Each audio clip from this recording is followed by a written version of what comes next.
दोस्तों आप सब लोगों को पता ही होगा कि टर्की के ऊपर अमेरिका के द्वारा काटसा के प्रतिबंध लगाने के बाद जब टर्की को F-35 प्रोजेक्ट से बाहर निकाल दिया गया, तब टर्की की तरफ से एक्सपेक्ट किया गया था कि कम से कम F-35 नहीं तो F-16 फाइटर एयरक्राफ्ट अमेरिका के द्वारा टर्की को दिया जाए और पुराने एयरक्राफ्टों को भी अपग्रेड करने के लिए मदद किया जाए, पर अमेरिका के द्वारा उसे भी ना कह दिया गया है। और दोस्तों अब एक तरफ जहाँ पे टर्की अन्य फाइटर एयरक्राफ्टों को खरीदने का ऑप्शन को तलाश कर रहा है, तो वहीं पे रिपोर्ट के मुताबिक बताया जा रहा है कि टर्की अपने F-16 एयरक्राफ्टों को भी मजबूत करने के लिए इंडिजीनियस तरीके से काम कर रहा है। रिपोर्ट में दावा किया जा रहा है कि टर्की की तरफ से एक active electronical scan array radar का डेवलपमेंट किया गया है जो टर्की F-16 फाइटर एयरक्राफ्टों में इस्तेमाल करेगा। ऐसे में दोस्तों इस तरीके के रडार के डेवलपमेंट की खबर आने के बाद क्या ये भारत के लिए या फिर कहे तो राफेल एयरक्राफ्टों के लिए एक चुनौती बन सकता है, क्योंकि पाकिस्तान के द्वारा भी F-16 फाइटर एयरक्राफ्टों का इस्तेमाल किया जा रहा है और अमेरिका उसे उड़ान भरने लायक बनाने के लिए मदद तो कर रहा है लेकिन कोई नया अपग्रेडेशन नहीं दे रहा है। दोस्तों आज के इस वीडियो में आप लोगों को बताऊंगा कि टर्की के इस फाइटर एयरक्राफ्टों में इस्तेमाल होने वाले active electronical scan array radar किस तरीके से राफेल एयरक्राफ्टों के लिए एक बड़ा चुनौती बन सकता है और क्या ये भारत के लिए भी एक बड़ा चुनौती बनेगा। तो डिटेल में जानने के लिए वीडियो के आखिर तक बने रहिए और चैनल को सब्सक्राइब और वीडियो को लाइक जरूर कीजिए। तो दोस्तों अक्टूबर 2021 में टर्की के द्वारा अमेरिका के सामने F-16 फाइटर एयरक्राफ्टों को लेकर एक रिक्वेस्ट रखा गया था, जिसके अंतर्गत टर्की अमेरिका से 40 नए F-16 फाइटर एयरक्राफ्टों को जहां पे मांग रहा था, तो वहीं पे इसके अलावा टर्की के बेड़े में इस्तेमाल होने वाले 80 F-16 फाइटर एयरक्राफ्टों को भी अपग्रेड करने को लेकर अमेरिका से मदद मांग रहा था। हालांकि दोस्तों पहले अमेरिका की तरफ से इसे लेके कोई जवाब नहीं दिया गया, लेकिन बाद में अमेरिका के अंदर कई तरीके के विरोध उठा, जिसमें यह साफ किया गया कि अमेरिका को टर्की को इस तरीके के मदद नहीं करना चाहिए। एक तरीके से दोस्तों आप कह सकते हैं कि अमेरिका फिलहाल टर्की को ऐसे F-16 को लेकर मदद करने के लिए तैयार नहीं है।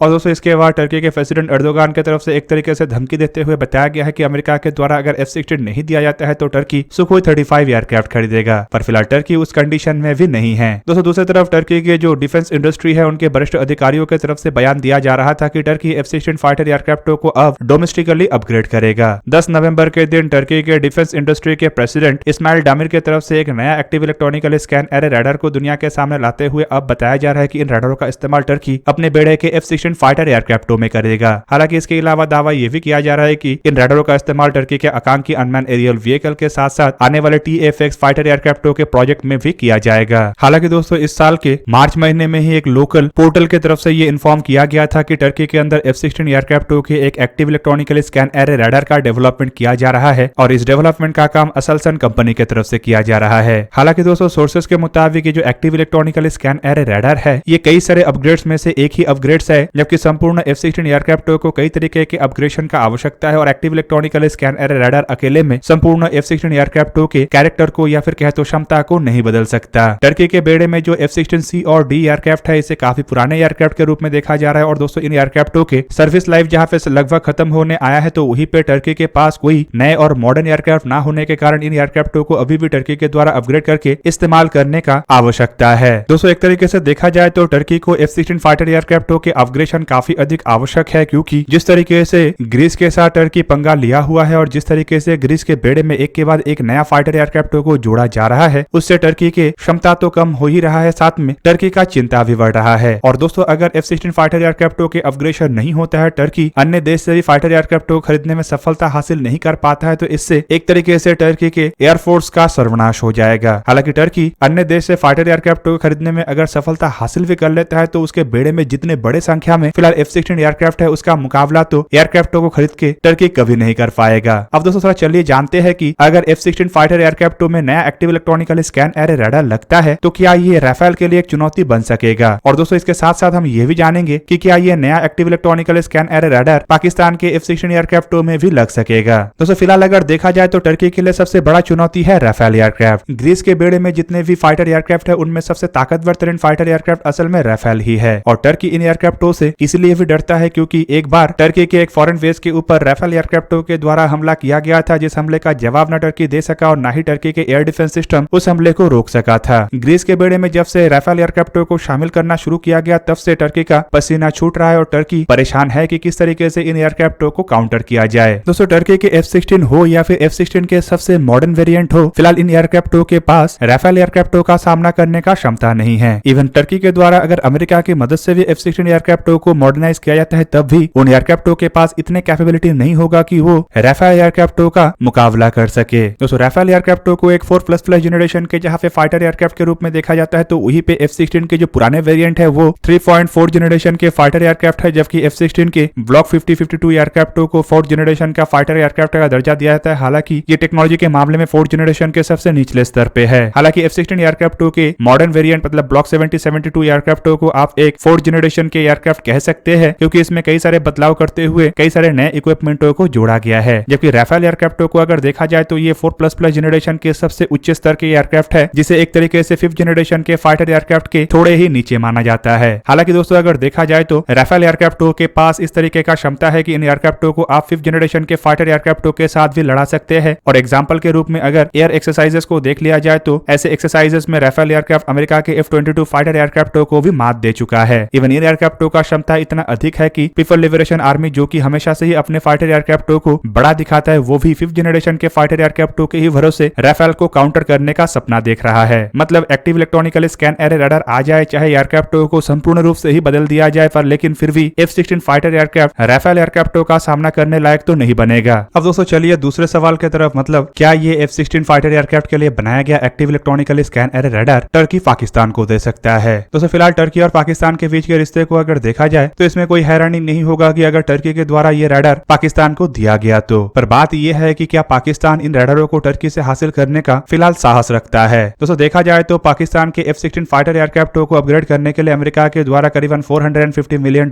के एक सहायता किया जा रहा है, जो इन एयरक्राफ्टों के क्षमता को तो नहीं बढ़ाएगा, लेकिन एयरक्राफ्ट जो ग्राउंडेड पड़ा हुआ है और उड़ान नहीं भर पा रहा है उसे उड़ान भरने लायक बनाएगा और ये इंश्योर करेगा कि उड़ान भरते हुए ये एयरक्राफ्ट जमीन में ना आके गिरे। वहीं पे दोस्तों ऐसे में अगर टर्की के active electronical scan array radar Pakistan इधर उधर से पैसे मांग के हासिल भी कर लेता है तो इससे अमेरिका नाराज हो सकता है, क्योंकि टर्की के ऊपर अमेरिका के प्रतिबंध है। हालांकि दोस्तों किसी अन्य हथियार को अगर टर्की से पाकिस्तान हासिल करता है तो शायद इसमें अमेरिका के नाराज उतना फर्क ना पड़े, लेकिन अगर F-16 जैसे फाइटर एयरक्राफ्टों के लिए active electronical scan array radar Turkey से हासिल किया जाता है तो ऑब्वियसली इसमें अमेरिका के नाराजगी पाकिस्तान के लिए काफी खतरनाक होगा, क्योंकि ये जो एयरक्राफ्ट है ये बिना अमेरिका की मदद से फिलहाल उड़ान भरने लायक नहीं बन सकेगा। मतलब active electronical scan array radar हासिल करने के ऑप्शन तो है, लेकिन इस ऑप्शन को फिलहाल पाकिस्तान की तरफ से आजमाने का क्षमता नहीं है। दूसरी तरफ अगर देखा जाए तो रडारों को हासिल करने के बावजूद फिलहाल पाकिस्तान के पास उस तरीके का टेक्नोलॉजी नहीं है कि ये रडार पाकिस्तान अपने बलबूते पे एयरक्राफ्टों में इंस्टॉल करे। जबकि दोस्तों एक बार अगर हम लोग ये भी मान लेते हैं कि टर्की पाकिस्तान को रडार के टेक्नोलॉजी चोरी छुपे दे देता है और टर्की के इस रडार टेक्नोलॉजी के मदद से पाकिस्तान अपने ही देश में रडारों को निर्माण कर लेता है, फिर भी F-16 फाइटर एयरक्राफ्टों में ऐसे active electronical scan array fire control रडारों को इंस्टॉल करने के टेक्नोलॉजी पाकिस्तान के पास नहीं है। और दूसरी तरफ अगर देखा जाए तो ऐसे रडारों को खाली इंटीग्रेट नहीं करना होता है, बल्कि उसके साथ साथ एयरक्राफ्टों में कई तरीके के तब्दीली करना पड़ता है, जैसे कि एयरक्राफ्टों के अन्य फंक्शनों को भी रडार के मुताबिक ढालना पड़ता है और एयरक्राफ्टों में इस्तेमाल होने वाले सॉफ्टवेयर से लेकर कई तरीके के हार्डवेयर में भी तब्दीली लाना पड़ता है। मतलब फिलहाल पाकिस्तान उस कंडीशन में नहीं है कि अपने F-16 फाइटर एयरक्राफ्टों के रडार को टर्किश रडारों के द्वारा रिप्लेस करे। जबकि दूसरी तरफ अगर देखा जाए तो टर्की फ्री फोकट में तो ये चीज देगा नहीं, इसके लिए पाकिस्तान को पैसा भुगतान करना पड़ेगा। और आप सब लोगों को पाकिस्तान की इकोनॉमी के बारे में पता है कि किस तरीके से पाकिस्तान की इकोनॉमी फिलहाल जर्जर हालत में, और ऐसे में रडारों को हासिल करने का क्षमता पाकिस्तान की इकोनॉमी में नहीं है। और दूसरी तरफ अगर देखा जाए तो जो देश अन्य देशों के दिए हुए दान पे फिलहाल चल रहा है, वो अगर हथियारों को खरीदने में वो दान के पैसे का इस्तेमाल करे तो आने वाले समय में ऐसे दान आने का संभावनाएं भी घट जाएगा। हालांकि दोस्तों अगर पाकिस्तान किसी भी तरीके से रडारों को जुगाड़ भी कर लेता है और एयरक्राफ्टों में रडारों को लगा भी लेता है, तो आपके जानकारी के लिए बता दूं कि पाकिस्तान के जो F-16 एयरक्राफ्ट है ये 40 साल से भी अधिक पुराना है और केवल रडारों को लगा के पाकिस्तान इन एयरक्राफ्टों को राफेल के बराबर नहीं ला सकता। हालांकि दोस्तों ये 40 साल पुराने F-16 पाकिस्तान के लिए इसलिए भी अधिक महत्व रखता है क्योंकि इससे अधिक ताकतवर एयरक्राफ्ट फिलहाल पाकिस्तान के बेड़े में नहीं है, और जो चाइना के द्वारा पाकिस्तान को दिया जा रहा है वो केवल मात्र शो पीस है, जिसे पाकिस्तान अपने एयर शो में या फिर कहे तो मिलिट्री परेड में ही लोगों के सामने दिखाता है। लड़ाई लड़ने का क्षमता चाइना के इन एयरक्राफ्टों के पास नहीं है, इसी कारण से पाकिस्तान अपने 40 साल पुराने इन एयरक्राफ्टों को अपग्रेड भी करना चाहता है। जबकि दूसरी तरफ अगर देखा जाए तो अन्य देशों के सामने भी हाथ जोड़ रहा है ताकि उन देशों के द्वारा पाकिस्तान को उनके पुराने F-16 जो कि रिटायर कर दिया गया है उसे दे दिया जाए। तो दोस्तों ये था आज का वीडियो। अगर आपको वीडियो अच्छा लगा तो लाइक कीजिए और मेरे चैनल को सब्सक्राइब कीजिए और साथ में बना हुआ बेल आइकन को भी प्रेस कर दीजिए ताकि आप मेरा वीडियो देख पाए सबसे पहले। जय हिंद।